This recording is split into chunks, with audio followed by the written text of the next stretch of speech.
Okay sir, ಈಗ ರಾಜ್ಯದಲ್ಲಿ ಕಾಂಗ್ರೆಸ್ ಸರ್ಕಾರ ಈಗ ಮತ್ತೆ ಬೆಲೆ ಏರಿಕೆ ಶಾಕ್ ಅನ್ನು ಕೊಟ್ಟಿರ್ತಕ್ಕಂಥದ್ದು. ವಿದ್ಯುತ್ ದರ ಬೆಲೆ ಏರಿಕೆ ಆಗಿದೆ ಸರ್, ಕಮರ್ಷಿಯಲು ಮತ್ತು ಕಾಂಪ್ಲೆಕ್ಸ್.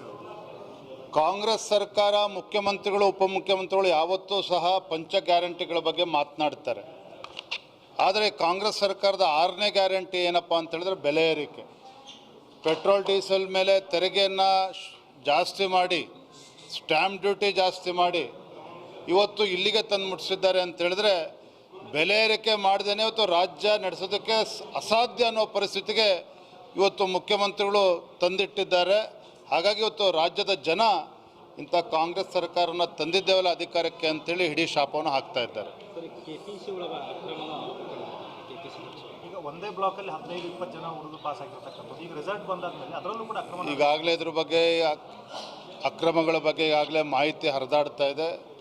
6ನೇ ತಾರೀಕಿಂದ ಪ್ರಾರಂಭ ಆಗುವಂಥ ಸದನದಲ್ಲೂ ಸಹ ಈ ವಿಚಾರವನ್ನು ಪ್ರಸ್ತಾಪ ಮಾಡ್ತೇವೆ.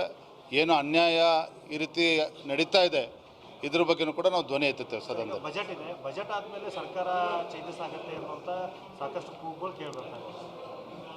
ಆಡಳಿತ ಪಕ್ಷದಲ್ಲಿ ಶಾಸಕರೇ ಮುಖ್ಯಮಂತ್ರಿಗಳ ವಿರುದ್ಧ ದಂಗೆ ಏಳುವಂಥ ಪರಿಸ್ಥಿತಿ ನಿರ್ಮಾಣ ಆಗಿದೆ.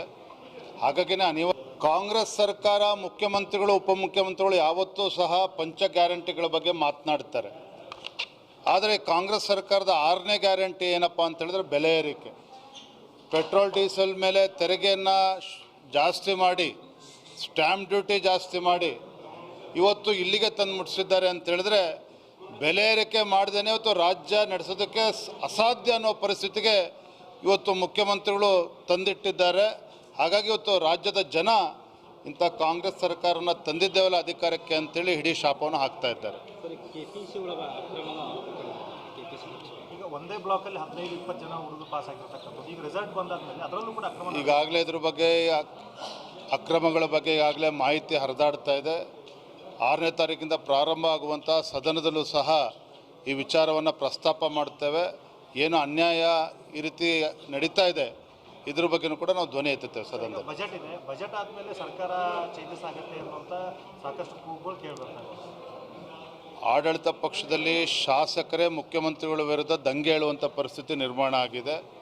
ಹಾಗಾಗಿನೇ ಅನಿವಾರ್ಯವಾಗಿ ಮುಖ್ಯಮಂತ್ರಿಗಳು ತಮ್ಮ ಆಡಳಿತ ಪಕ್ಷದ ಶಾಸಕರನ್ನು ವಿದೇಶ ಪ್ರವಾಸಕ್ಕೆ ಕಳಿಸಿ ಸಮಾಧಾನ ಪಡಿಸುವಂಥ ಒಂದು ಪ್ರಯತ್ನ ಮಾಡಿದ್ದಾರೆ. ಆದರೆ ಎಲ್ಲಿಗೆ ಹೋಗಿ ಮುಟ್ತದೆ ಅಂತೇಳಿ ಅಧಿವೇಶನ ಸಂದರ್ಭ ನಿಮಗೆ ಗೊತ್ತಾಗ್ತದೆ. Thank you. ಅನಿವಾರ್ಯವಾಗಿ ಮುಖ್ಯಮಂತ್ರಿಗಳು ತಮ್ಮ ಆಡಳಿತ ಪಕ್ಷದ ಶಾಸಕರನ್ನು ವಿದೇಶ ಪ್ರವಾಸಕ್ಕೆ ಕಳಿಸಿ ಸಮಾಧಾನ ಪಡಿಸುವಂಥ ಒಂದು ಪ್ರಯತ್ನ ಮಾಡಿದ್ದಾರೆ. ಆದರೆ ಎಲ್ಲಿಗೆ ಹೋಗಿ ಮುಟ್ತದೆ ಅಂತೇಳಿ ಅಧಿವೇಶನ ಸಂದರ್ಭ ನಿಮಗೆ ಗೊತ್ತಾಗ್ತದೆ. Thank you.